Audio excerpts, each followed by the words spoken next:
우리는 일반적으로 선을 행하고 그 선을 행한 것이 악으로 돌아오는 것을 그리 좋아하지 않습니다. 대접을 받으려 한 것은 아니었지만 홀대받는 것 또한 좋아하지 않고 존중을 받으려 한 것 또한 아니었을지라도 무시를 당하는 것은 썩 기분이 좋지가 않습니다. 대접과 존중을 받고자 한 것은 아니었을지라도 관계 속에서 존중과 인정과 상대가 나를 대하는 마음의 정성이 느껴지지 않는다면 불쾌한 감정이 올라오기도 합니다. 그런데 우리가 느끼는 이런 관계들 속에서 오는 이런 느낌과 감정들을 하나님과의 관계에서도 생각을 해보게 됩니다. 우리는 하나님을 예배합니다. 하나님을 섬긴다, 하나님을 모신다라는 표현을 하고 하나님을 향하여서 온 마음과 정성이라는 표현을 사용을 하고 그리고 무엇보다 우리는 예수님을 주님이라고 부르는데요. 과연 우리는 얼마나 하나님을 정말 하나님으로 여기며 예수님을 주인이라고만 하는 것이 아니라 말과 같이 마음도 삶에서도 주인답게 모시고 있는지, 실제 하나님을 향하여 또한 예수님에 대하여서 정성을 들이고는 있는지, 하나님을 믿는 사람, 하나님을 섬기는 사람이라고 생각을 하고 말은 하는데 정말 우리의 삶은 하나님을 섬기는 사람다운 삶으로 나타나고 있으며 우리가 주일 예배를 그냥 입버릇처럼이 아니라 정말로 정성과 마음을 다해서 예배하기 위해서 준비하고 그래서 예배를 보는 게 아니라 정말로 하나님 앞에 이 나의 예배를 드리고 있는지 지난 주간 사순절을 보내면서 생각하고 생각해 보았습니다. 우리 눈앞에 펼쳐지는 어떠한 모습을 볼 때 우리는 참 보기가 좋다라고 표현되어지는 어떠한 것이 있는가 하면 또한 그 반면 볼썽사납다라고 보여지고 여겨지는 것들이 있습니다. 우리 자신들에게 감동이 되고 옛 향수를 불러일으킨다든지 아니면 나도 저렇게 좀 돼보고 싶다, 저렇게 좀 하고 싶다라는 모습은 우리에게 참 보기 좋다라는 표현을 불러일으키지만 반면 그 사람에게 어울리지 않는 정말 봐줄래야 그렇게 봐주기가 심히 곤란한 모습은 볼썽사납다라는 표현을 일으킵니다. 성도님들 생각에는 오늘날 교회와 성도들은 세상으로부터 어떠한 표현을 불러일으키고 있다고 생각이 되시나요? 또한 오늘 성도님은 주변 사람들에게 어떠한 표현을 불러일으키고 계시나요? 부디 우리 모두가 날마다 주님을 깊이 묵상함으로 볼썽사납지 않고 하나님 보시기에 심히 좋을 뿐만 아니라 세상에도 감동을 주는 예수님의 사람으로 살아갈 수 있게 되기를 주님의 이름으로 축복합니다. 빌립보서는 사도 바울이 당시 빌립보 교회와 성도들에게 보내는 편지였으며 오늘 모든 교회와 성도들이 들어야 하는 하나님의 말씀입니다. 사도 바울의 서신들 속에 공통적으로 나타나는 그의 그 논리의 형식이 있습니다. 그가 쓴 모든 서신들을 보게 되면은 이 형식을 따르고 있어요. 전반부에서는 하나님께서 우리를 위하여 하신 일들이 무엇인가를 전반부에서 다루는데요. 그래서 이것을 다르게 이야기하면은 이론, 하나님께서 우리에게 어떠한 것을 하셨는지에 대한 근거를 먼저 기록한 이후에 후반부에 가서는 그래서 성도는 어떠해야 하는지, 어떻게 살아야 하는지에 대한 그 앞에서 언급한 이론에 기초한 실천으로 마무리합니다. 오늘 우리가 읽은 빌립보서 4장 1절은 바로 그 이론에서 실천으로 넘어가지는 전환점의 말씀입니다. 그래서 그러므로라는 표현을 사용하는 것입니다. 사도 바울은 이론을 마무리하는 오늘 본문 바로 앞에 있는 3장 20절과 21절에서 성도는 로마의 시민도 그 어떤 나라의 시민도 아닌 무엇이라고 되어 있죠? 우리의 시민권은 하늘에 있는지라. 성도는 이 땅에 살고 있지만 우리는 천국의 시민권자로 이 땅에 존재하고 있다라고 하는 것을 일깨워주는 것입니다. 사도 바울은 사랑하는 빌립보 성도들이 이 세상 나라의 시민권에 휘둘리거나 그 시민권을 좇아서 살아가지 않고 천국 시민으로서 살아주기를 바라며 그러기 위하여서 주 안에 서라 라는 권면을 하고 있는 것입니다. 성도 여러분, 우리가 예수님을 영접했다라고 하는 것은 그저 우리가 교회 다니는 사람이라는 정도가 되어서는 안 됩니다. 교회를 드나들고 예수님을 믿는 사람들과 어울리며 성경에 대하여서 어느 정도 말할 수 있는 정도의 이야기가 아니라 예수님을 영접했다라면 우리는 말에서도 삶에서도 우리의 정체감이 나타나셔야 하고 그로써 세상이 우리를 통하여 예수님을 바라볼 수 있어야 합니다. 그리스도인이라는 그 말 그대로, 그리고 우리의 시민권은 천국에 있다라고 하는 그 선포 그대로 우리는 세상에 속하여서 세상 사람들이 다 똑같이 말하는 그 세상의 패러다임을 따라 그냥 나를 둘러싸고 있는 상황에 갇혀서 사는 것이 아니라 우리는 그리스도에게 속하여 하나님 나라의 패러다임을 따라 성경의 말씀을 붙잡고 살아가야 합니다. 사도 바울은 당시에 감옥에 갇혀 있었지만 그가 그리스도 안에서 누리고 있는 기쁨은 여전히 빼앗기지 않고 있었습니다. 그래서 그의 현실을 생각하면은 도저히 이해가 되어지지 않는, 하지만 그리스도 안에서는 얼마든지 가능한 믿음의 여정으로 이 빌립보 성도들을 격려하며 믿음의 여정으로 초청하고 있는 것입니다. 나의 사랑하고 사모하는 형제들, 나의 기쁨이요 면류관인 사랑하는 자들아, 이와 같이 주 안에 서라 라며 말이죠. 성경 원문에 이 주 안에 서라라고 하는 선다는 헬라어는 스테고라는 단어로 사용하고 있는데요. 이 스테고는 당시의 군사 용어로서 치열한 교전 상황 속에서 한치의 물러섬도 없이 그 자리에서 치열함을 버티고 인내하며 자리를 지키고 있는, 그래서 이것을 영어 번역본에서는 NIV에서는 stand firm이라고 번역을 하고 있고 우리말에서는 굳게 서 있는 것이라고 우리에게 말해줍니다. 천국 시민인 성도는 세상을 살면서 또는 이 교회 안에서 사람들과 지내다가 어렵다 못해 치열함을 느낀다 하더라도 상황이 아닌 하나님께서 나를 보내심에 대한 반응으로서 우리는 보내신 자리를 굳게 잘 지켜야 합니다.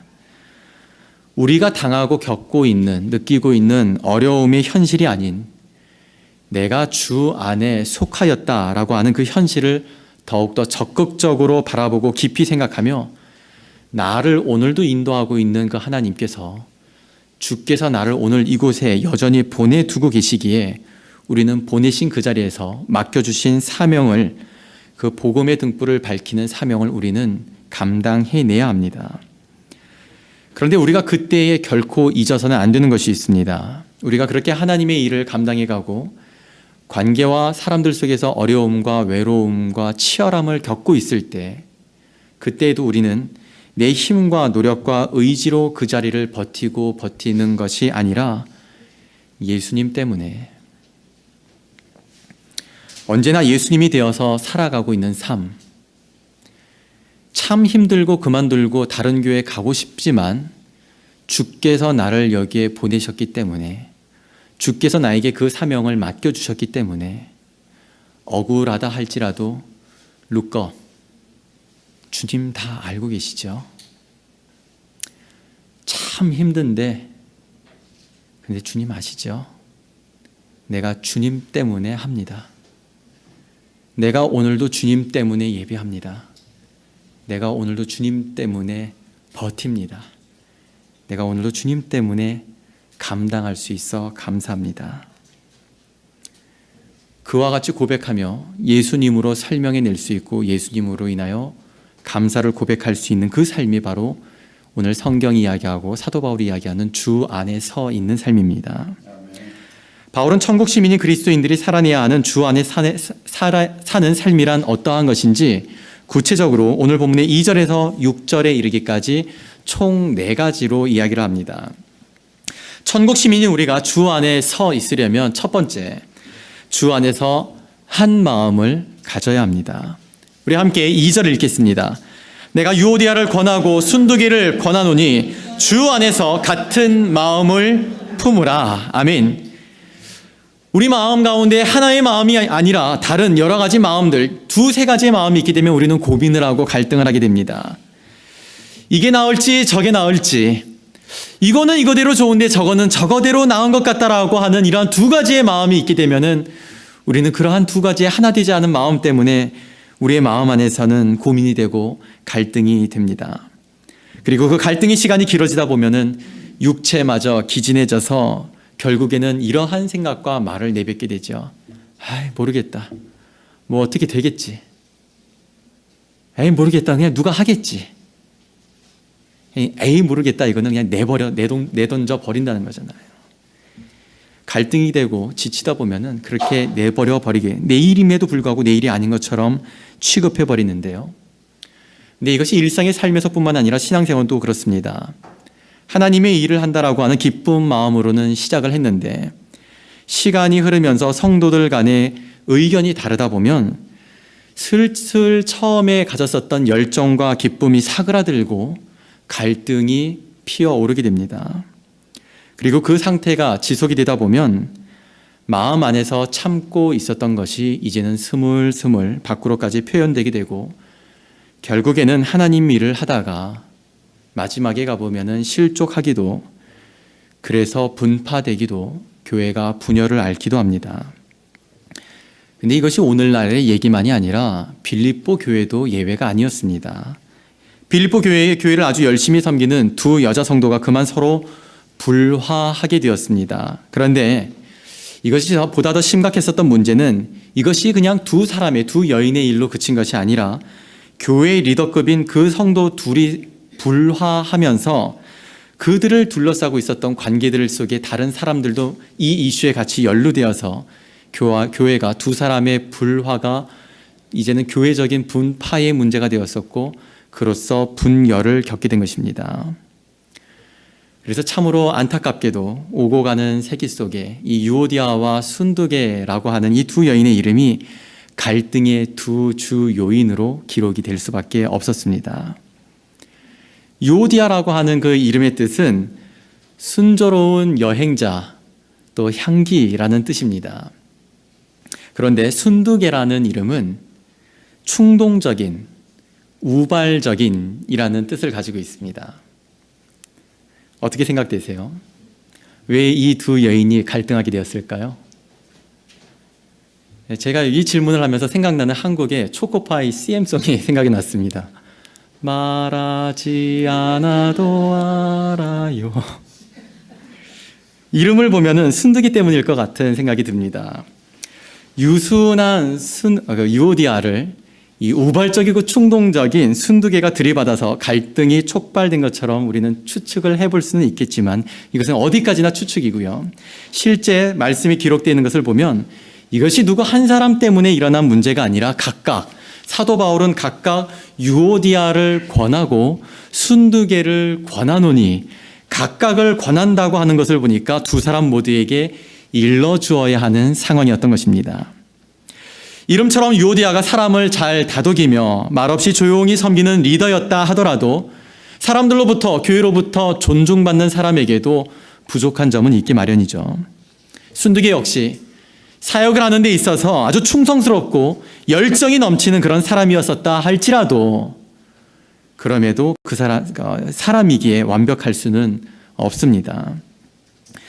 빌립보 교회에 참으로 신실하고 헌신된 일꾼들이었음에도 불구하고 유오디아와 순두개는 더불어서 함께 동역하려고 하는 마음의 열심이 없었기 때문에 결국 누구의 문제가 아니라 그래서 서로 안에 그러한 하나의 마음이 없었기 때문에 둘이 부딪혀 갈등하게 된 것입니다.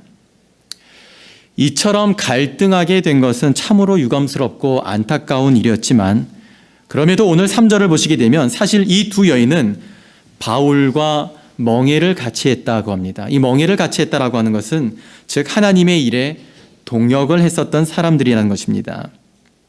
그런데 하나님의 일을 하는 열심과 순종은 있었지만 서로의 방법과 의견이 달랐던 것이 그만 갈등의 원인이며 시작이 되었던 것입니다. 사도 바울은 그런 두 성도를 이해했습니다. 그래서 그 둘을 위하여 권면한 것이 주 안에서 같은 마음을 품으라는 것이었습니다. 이 말을 오늘식으로 우리 좋은 대로, 우리 경험대로 이해해서는 안 됩니다. 이것은 세상에서 하는 방법대로 서로 다퉜으니까, 싸웠으니까 좀 자리를 만들어가지고 서로 화해하게 하고 서로 좀 악수하고 이제 마음 풀어 그러면서 합의를 이끌어낸 것이 아니라 바울의 논리는 언제나 이론에 기초한 실천이 되어야 하는 것이었습니다. 이미 바울은 빌립보서 4장 1절에 와서 4장에 와서 이 말을 하기 이전에 빌립보서 2장 5절에서 어떠한 마음에 대한 얘기를 했기 때문에 그 마음을 품으라 라고 하는 것이었습니다. 우리 그 마음이 어떠한 것인지 한번 같이 찾아보겠습니다. 앞으로 넘기셔서 우리 빌립보서 2장 5절 말씀입니다.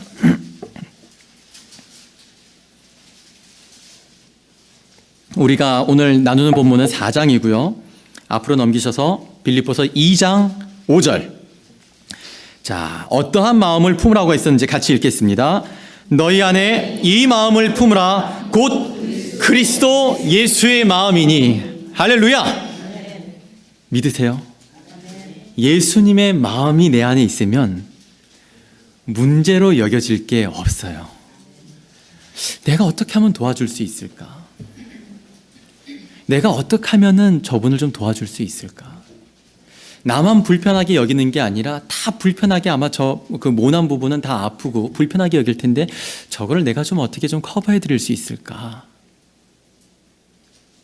왜 저렇게 하냐고 마음에 막 불 같은 게 올라오는 게 아니라 저럴 수도 있는데 저렇게 하지 않도록 내가 어떻게 좀 도와줄 수 있을까? 예수님의 마음이라면 그런 마음이 일어나지 않겠어요? 너 때문이야, 너 때문이야. 이건 애들이나 그렇게 싸우는 거죠. 너 때문이라고. 언제까지 너 때문만 얘기하겠어요? 어릴 때는 너 때문이야 이러고 싸웠어도 예수 믿고 나서는 예수님 때문에 우리는 다 이해하고 용납하고 끌어안아야 됩니다. 일리노이주에 위치하고 있는 아마 그 윌로우 크릭 교회라는 그 교회 이름을 들어보신 분들이 계실 텐데요. 윌로우 크릭 교회에서 청소년부를 담당했었던 보 보셔스라는 목사님이 이러한 이야기를 했습니다. 우리가 훗날 예수님 앞에 가게 되면 우리는 두 가지에 대하여 분명히 대답해야 할 것입니다. 첫 번째는 사명을 감당하다 왔는지, 두 번째는 동역하다 왔는지. 우리 모두는 각자의 사명을 감당해야 하지만 또한 공동의 사명을 감당해야 합니다. 그리고 그 사명들은 동역을 통해 이루어 가야 합니다. 서로가 사명을 잘 감당할 수 있도록 우리는 곁에서 동역해 주어야 하고 공동의 사명이 이루어지기 위하여서도 우리는 동역해야 합니다. 우리 주님은 독주하는 능력자보다 합력하여 서로를 보다 더 극대화시켜주는 격려자와 동역자를 원하십니다. 우리 모두가 주 안에 서서 예수 그리스도의 마음으로 함께 사명을 잘 감당해가는 주 안에 서 있는 성도 될 수 있기를 주님의 이름으로 축복합니다. 천국 시민인 우리가 주 안에 서 있으려면 두 번째, 주 안에서 항상 기뻐해야 합니다. 오늘 말씀의 4절 같이 읽겠습니다. 주 안에서 항상 기뻐하라. 내가 다시 말하노니 기뻐하라. 아멘. 헬라 문화 속에서 또 헬라 문학에서 똑같은 것을 두 번을 반복한다라고 하는 것은 그냥 일반적으로 필요한 얘기를 하는 것이 아니라 그것이 그만큼 중요하기 때문에 강조하는 문학 용법입니다. 근데 그것이 세 번을 강조할 때는 보다 더 정말 중요하기 때문에 강조하는 그런 것인데요. 오늘 사도 바울은 4절에 기뻐하라고, 항상 기뻐하라고 두 번을 거듭하여 이 한 절에서 이야기하고 있다는 것은 그만큼 주 안에서 기뻐하는 삶이 중요하다라고 하는 것을 우리에게 이야기하는 것입니다. 성도가 주 안에서 기뻐한다라고 하는 것은 우리가 살고 있는 현실의 상황과 형편, 그리고 내 마음의 감정의 이야기가 아닙니다.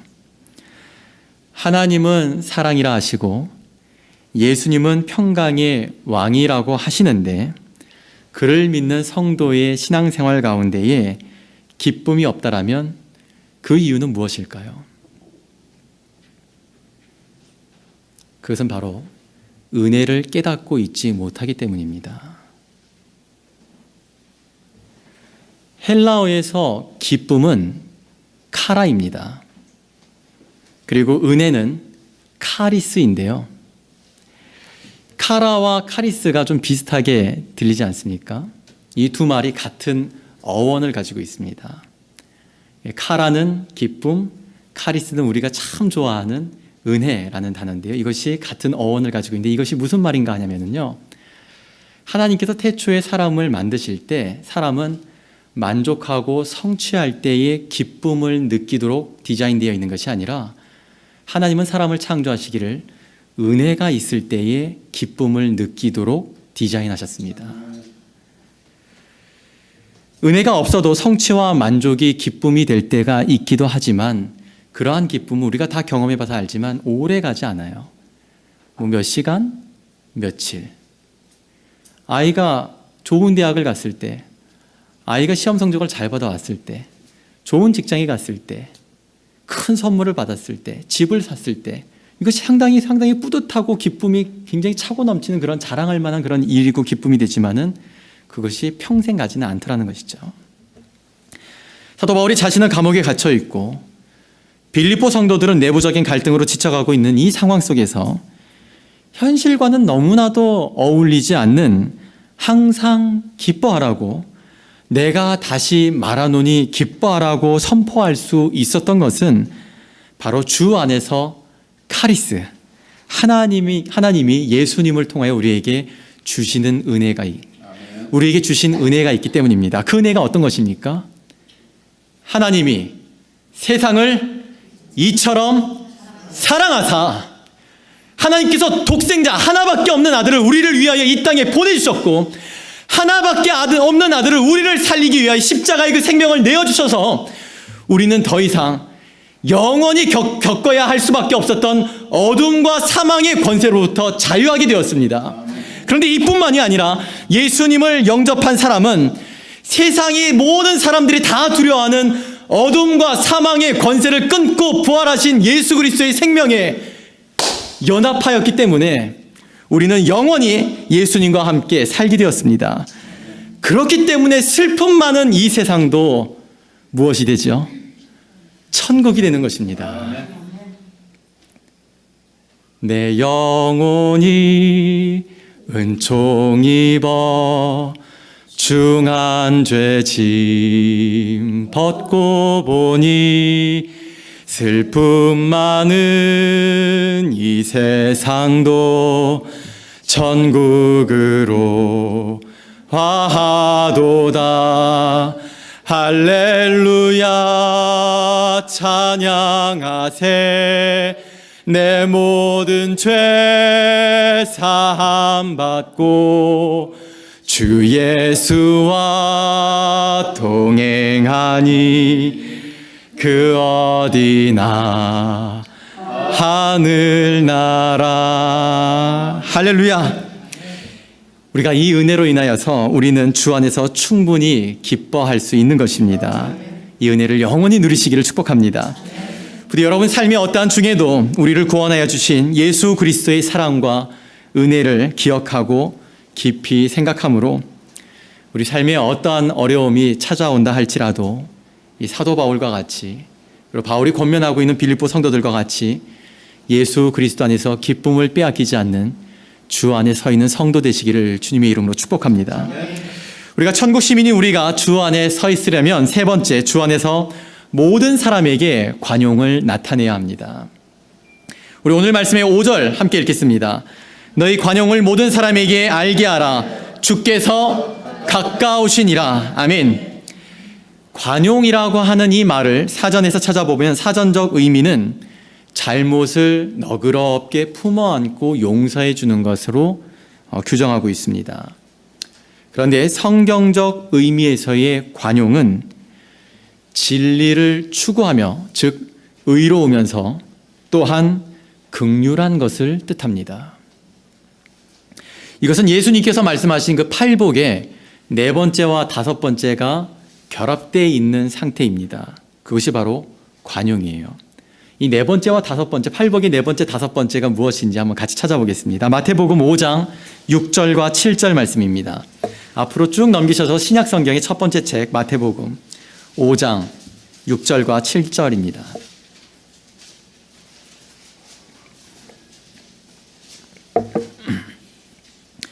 관용이라고 하는 성경적인 의미, 그것은 이 팔복의 네 번째와 다섯 번째가 결합되어 있는 상태가 성경적 의미에서의 관용인데요. 우리 찾으신 분들 마태복음 5장 6절과 7절 함께 읽겠습니다.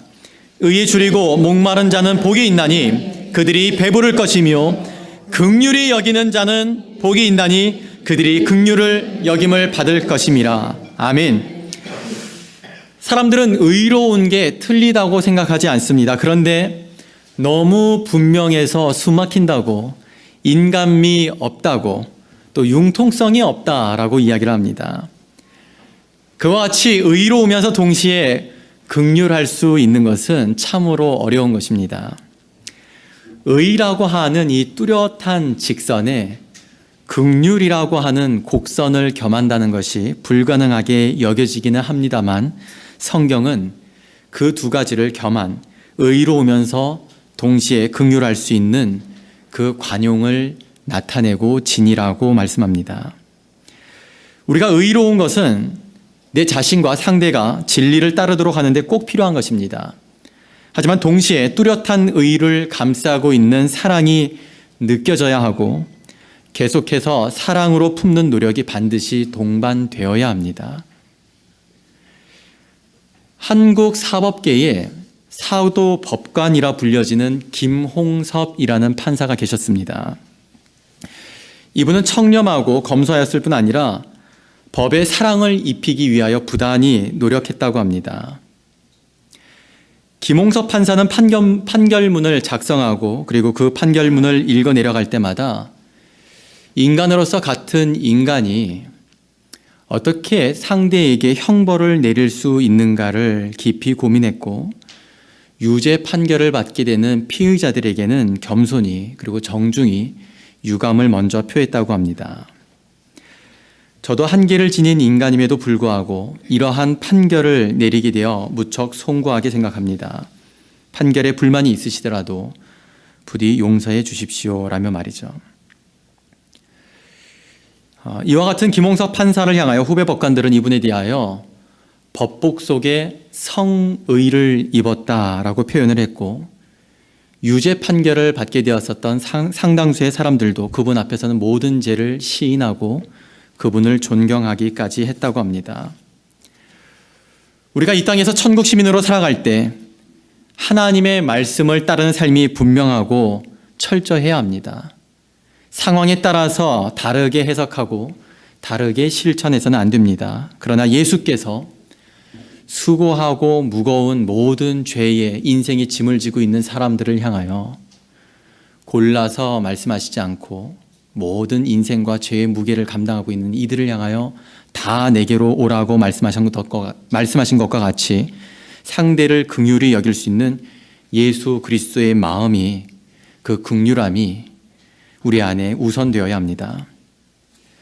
빌립보 교회의 유오디아와 순두계와 같이 교회를 어지럽히는 사람이 있다 할지라도 그가 다시 돌이켜 하나님의 말씀으로 살아갈 수 있도록 진리의 말씀으로 권면함과 함께 그보다 더한 사랑의 돌봄을 어떠한 방법으로도 보다 더 힘쓸 수 있으시기를 부탁드립니다.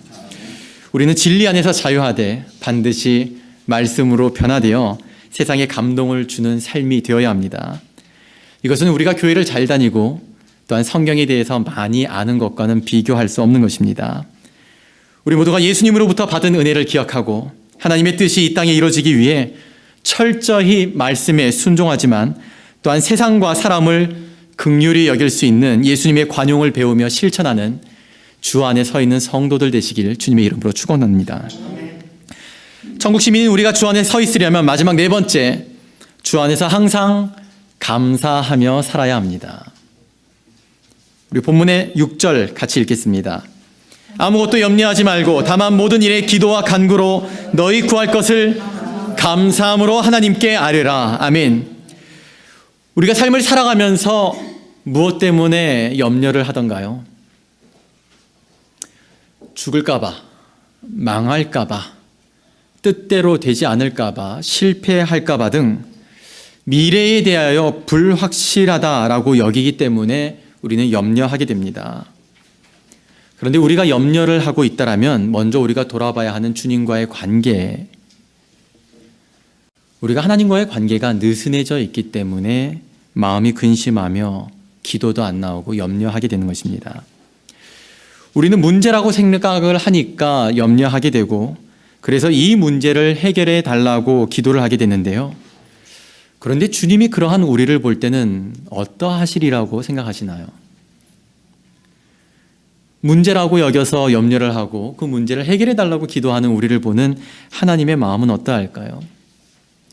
아마도 주님이 볼 때는 그거는 전혀 문제가 아닌데 그거를 문제라고 생각해서 염려하고 있는 우리를 보고 있자니 안타깝기가 그지없어서 그렇게 생각하고 있는 우리를 먼저 터치하기를 원하실 것입니다.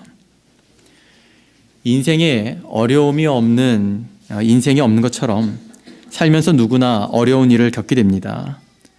그러나 그러할 때 어려워도 문제라고 여겨서 우리가 염려할 것이 아니라 저를 한번 따라해 보시겠어요?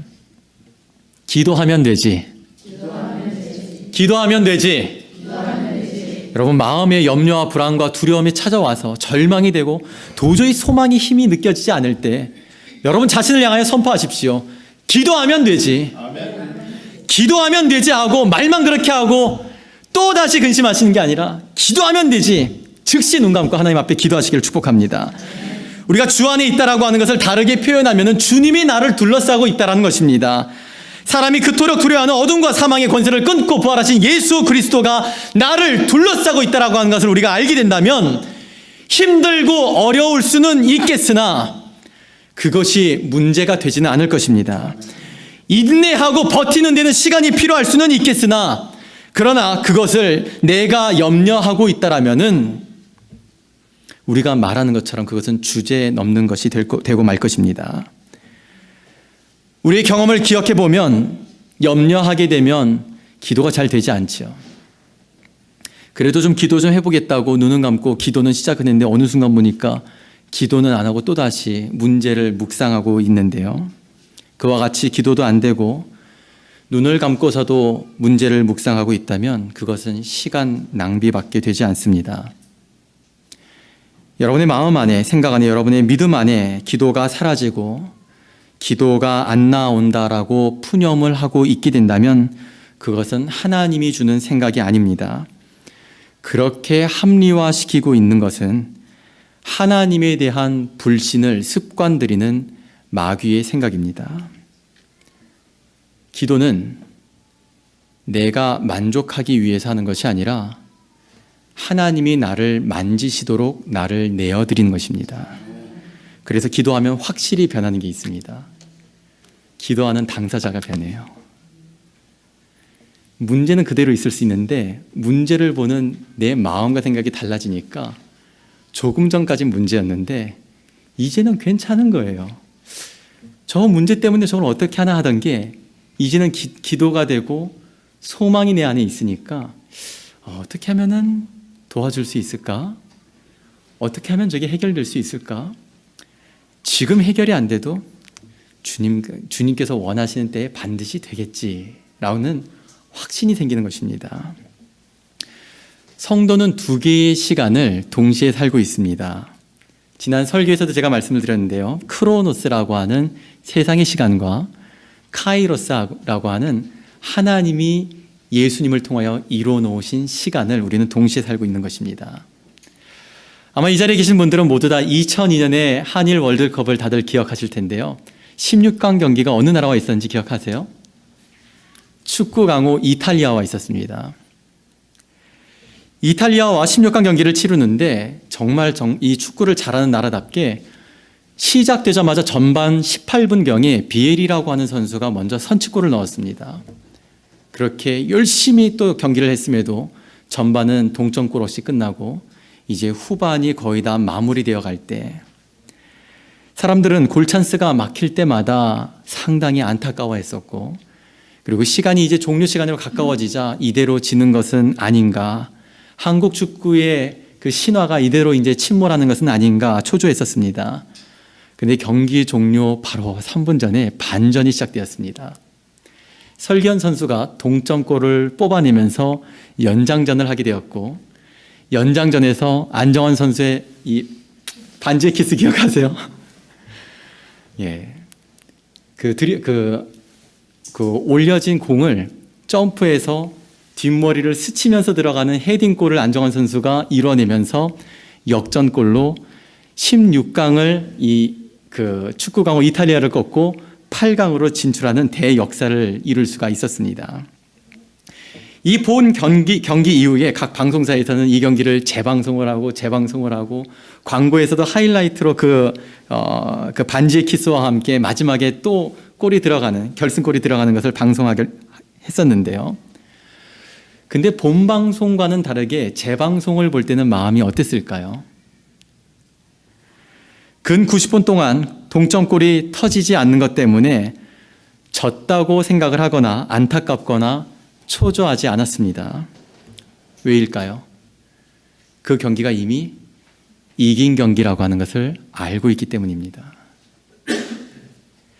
사도 바울이 감옥에서 아무것도 염려하지 말고 모든 일을 감사하며 기도하라라고 이와 같이 단언할 수 있었던 것은 그가 예수 그리스도께서 승리하셨고 이 땅의 현실보다 광대하신 하나님을 사도 바울은 알고 바라보았기 때문에 그와 같은 권면을 할 수 있었던 것입니다.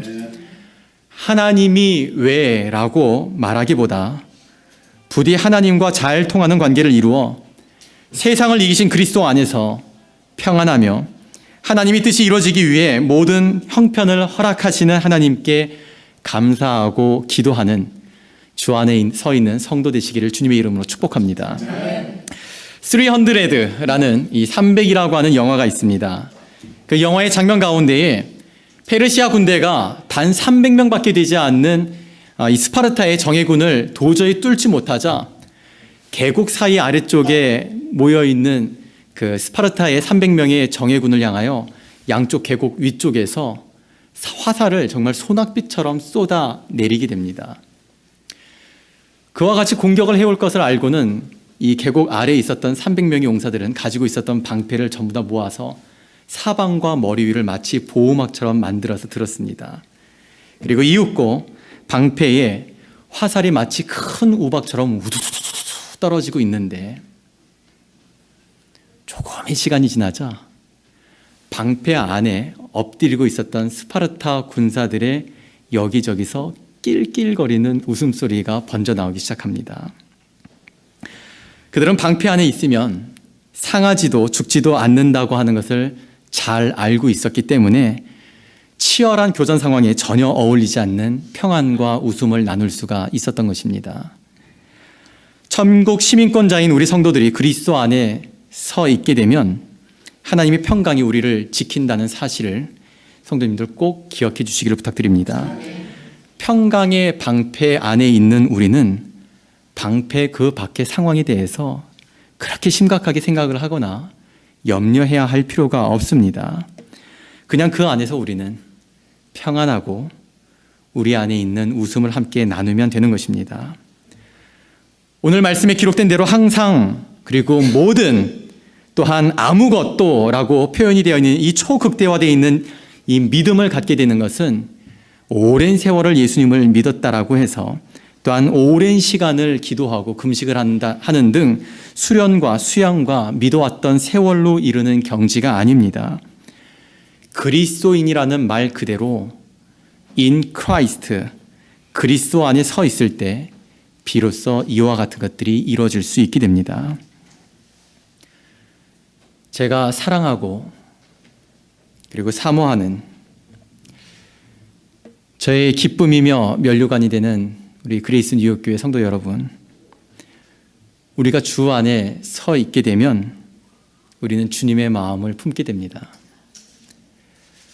우리가 주 안에 서 있게 되면 우리 내면에 기쁨이 충만하게 됩니다. 우리가 주 안에 서 있게 되면 모든 관계 속에 예수 그리스도의 관용을 나타내게 되며, 그리고 우리가 주 안에 서 있게 되면 우리는 하나님을 향하여 항상 감사하며 살아갈 수 있게 됩니다. 여러분이 현재 여건과 형편, 상황을 느끼고 생각하는 여러분의 모든 감각들과 시선을 승리하신 예수님에게로 옮기시기를 축복합니다. 그리고 항상 stand firm in the Lord. 예수 그리스도 안에 굳게 서서 천국 시민권자다운 면모를 여한없이 나타내며 복음의 등불을 밝히 비추고 복음의 확장을 위하여 즐겁고 신나게 동역을 이루어가는 성도와 교회가 될 수 있기를 부활로서 승리를 이루어주신 우리 구주 예수 그리스도의 이름으로 축원합니다.